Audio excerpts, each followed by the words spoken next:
जमातियों का रक्तदान बचाएगा हिंदुस्तान, प्लाज्मा दान से बचेगा हिंदुस्तान। ये अल्फाज मेरे नहीं हैं, ये आज की मौजूदा लीडिंग चैनल्स के हैं, मीडिया के हैं।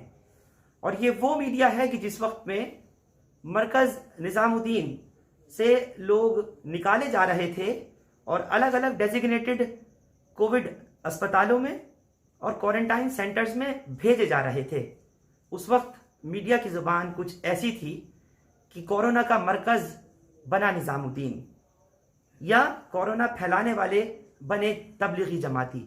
लेकिन आज महीने भर के बाद जो हालात सामने आ रहे हैं, जिस तरह के सोशल मीडिया पर आप लोग वीडियोस देख रहे हैं और जमातियों के जरिए बढ़ चढ़कर प्लाज्मा दान करने, डोनेट करने के मामलात सामने आए, यकीन जानिए उससे आज मीडिया की ज़ुबान बदली है। और वो तबलीगी जमाती जो कि कोरोना मरकज़ जिनके लिए कहा जा रहा था कि उस मरकज़ से निकले हैं निज़ामुद्दीन से, आज वो चाहे सुल्तानपुरी के क्वारंटाइन सेंटर्स में हो या चाहे वो नरेला में हो, बदरपुर में हो, जहाँ भी हो, आज वो लोग बढ़ चढ़ कर हिस्सा ले रहे हैं और अपना प्लाज्मा डोनेट कर रहे हैं ताकि उससे दूसरे लोगों की जान बचे। लेकिन एक वो शख्स हैं कि जिनका तारुफ, जिनका इंट्रोडक्शन मैं आप तमाम लोगों से कराना चाहता हूं, मीडिया के किसी वर्ग में, हालांकि वो अब तक नहीं आए हैं, लेकिन जमातियों के प्लाज्मा दान करने से पहले उन्हीं शख्स ने गवर्नमेंट की इंटरवेंशन के बाद, हुकूमत के कहने के बाद बाकायदा वहां जाकर के उन जमातियों को अलग अलग क्वारंटाइन सेंटर्स में समझाया और उनकी काउंसलिंग की कि प्लाज्मा देने से आप किस तरह से सेहतमंद रह सकते हैं और आपका प्लाज्मा दूसरों के किस तरह काम आ सकता है।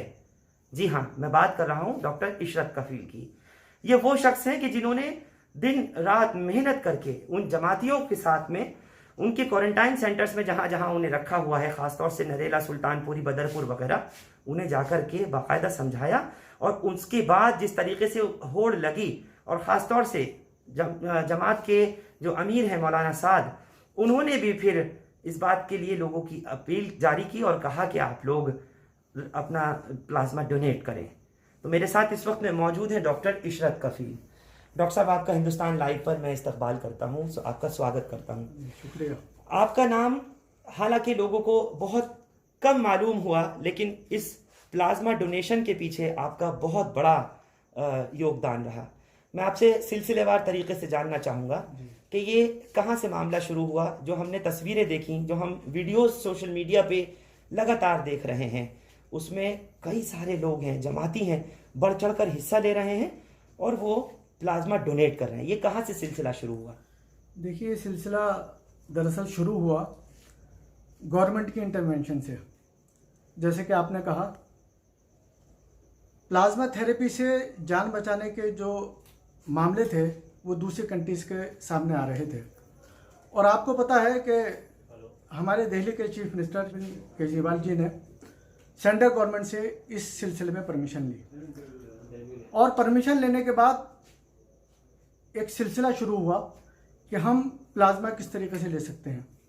तो हमने ये देखा कि मुख्तलिफ क्वारंटाइन सेंटर्स के अंदर अक्सरियत हमारे जमाती भाइयों की थी और उसके अंदर से भी कुछ पॉजिटिव थे, तबलीगी जमात के जो साथी थे हमारे जी। तो उस सिलसिले में तकरीबन 15 दिन पहले हमने एक्सरसाइज शुरू की जी।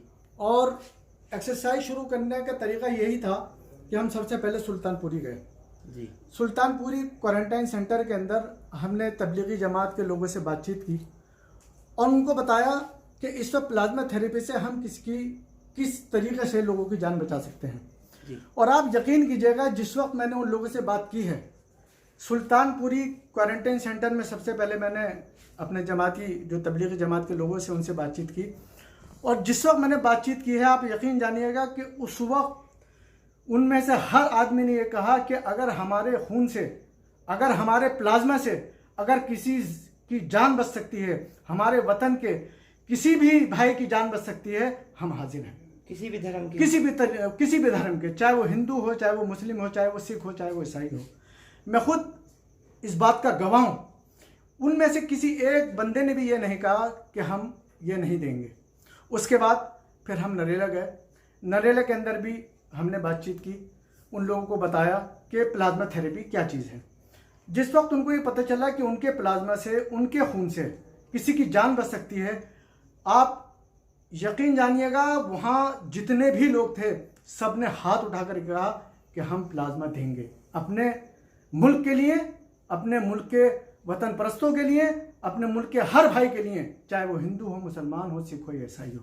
इसी तरह बदरपुर में भी हमने बातचीत की और अल्हम्दुलिल्लाह आपने देखा कि उसके बाद प्लाज्मा का सिलसिला शुरू हुआ। सुल्तानपुरी के अंदर सिलसिलेवार हमारे जमात के भाइयों ने प्लाज्मा दिया। नरेला के अंदर अब तक वो सिलसिला माशाल्लाह चल रहा है और बदरपुर के अंदर भी वो प्लाज्मा हमारे तबलीगी जमात के भाइयों ने दिया और ये एक बहुत बड़ी बात है। और मैं देख रहा हूँ कि अभी भी ये सिलसिला जारी है। जिस तरीके से पेशेंट हैं, लेटे हुए हैं, बिल्कुल तैयार है पूरी तरीके से और दे रहे हैं प्लाज्मा। हर रोज प्लाज्मा डोनेशन किया जा रहा है। डॉक्टर साहब, मैं आपसे पूछना चाहता हूँ, जितने भी क्वारंटाइन सेंटर्स हैं, जैसे आप नाम ले रहे हैं बदरपुर का या सुल्तानपुरी या नरेला वगैरह, अब तक लगभग टोटल कितने सारे जगह मिलाकर के क्वारंटाइन सेंटर में तबलीगी जमात के लोग होंगे और उनमें से कितने लोगों ने दिया होगा अंदाजन? तकरीबन ये समझिए कि 250 प्लस लोगों ने प्लाज्मा दिया है। और कितनों ने एनरोल करा रखा है? हाँ, मैं वही आपसे कहना चाहता हूँ कि जो पॉजिटिव थे, मतलब हम प्लाज्मा उन लोगों का ले सकते हैं जिनकी पहली रिपोर्ट पॉजिटिव रही, उसके बाद सेकंड रिपोर्ट उनकी नेगेटिव आ गई, तो जाहिर है पॉजिटिव होने के बाद उनके अंदर एंटीबॉडीज़ बन गए, तो हमें वही प्लाज्मा चाहिए था।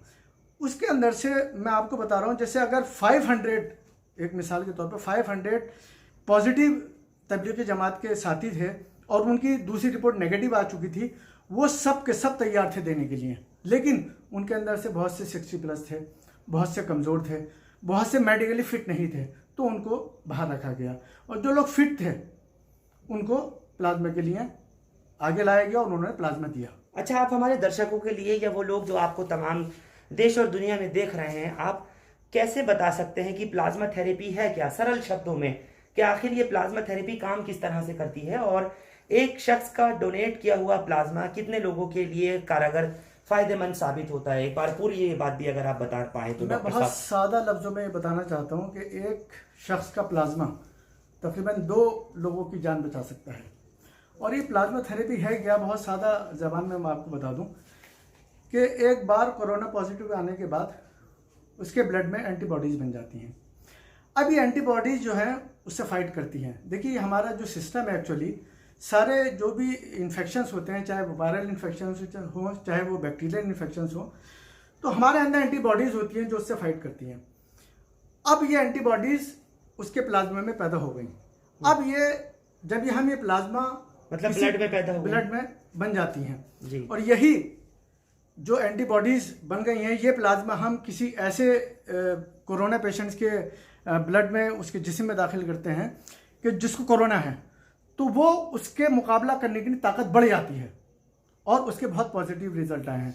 और आपने देखा भी होगा कि अब तक के जितने भी रिजल्ट आए हैं, हमारे चीफ मिनिस्टर और हमारे जो हेल्थ मिनिस्टर हैं श्री सत्येंद्र जैन जी, उन्होंने भी अपने कई बयानों में कहा है कि जितने अब तक दिल्ली के अंदर प्लाज्मा थेरेपी दी गई है उसके बहुत अच्छे रिजल्ट सामने आए हैं। अच्छा, आप क्या मुझे बता सकते हैं एट प्रेजेंट, आज जो मैं आपसे बात कर रहा हूँ, इस वक्त टोटल कितने लोग हैं जो क्वारंटाइन सेंटर्स में, सभी सेंटर मिला के टोटल सेंटर कितने हैं? देखिए, क्वारंटाइन सेंटर तो काफ़ी है, लेकिन मेन जो हैं वजीराबाद के हैं, बदरपुर है, सुल्तानपुरी है, नरेला है और कई सेंटर्स हैं, डिटेल है उनकी पूरी।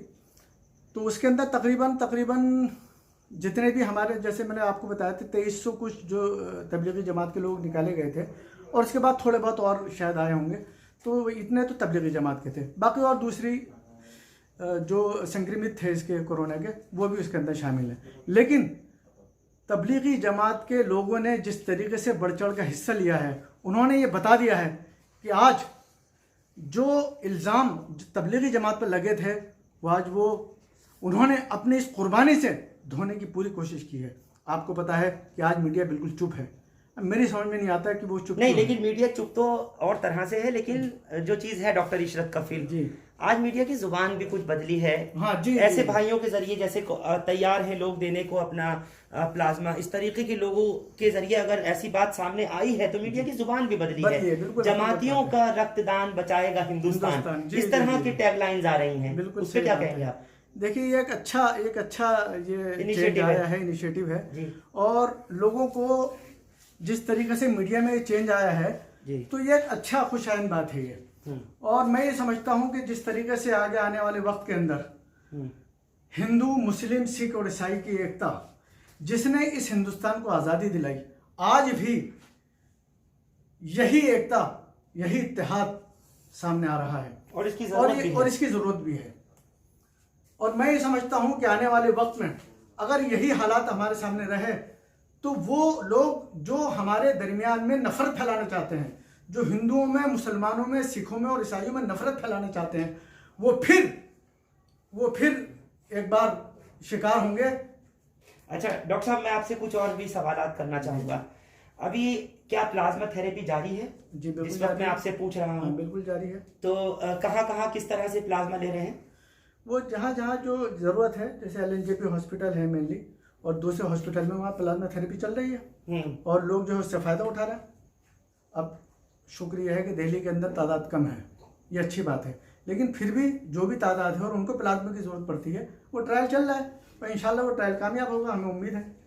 अच्छा डॉक्टर इशरत कफील, आपकी काउंसलिंग करने के बाद और तमाम जमातियों को समझाने के कहने के बाद में बाकायदा देखा गया कि जब आपने क्वारंटाइन सेंटर्स में समझा दिया तब उसके बाद फिर मौलाना साद की तरफ से भी एक अपील आई। हाँ। उसके ऊपर आप क्या कहना चाहते हैं, पूरी बात बताइए। देखिए ये अच्छी बात है ये कि मौलाना साद की तरफ से भी एक अपील आई और उन्होंने यही कहा कि आप ब्लड और अपने प्लाज्मा डोनेट कीजिए।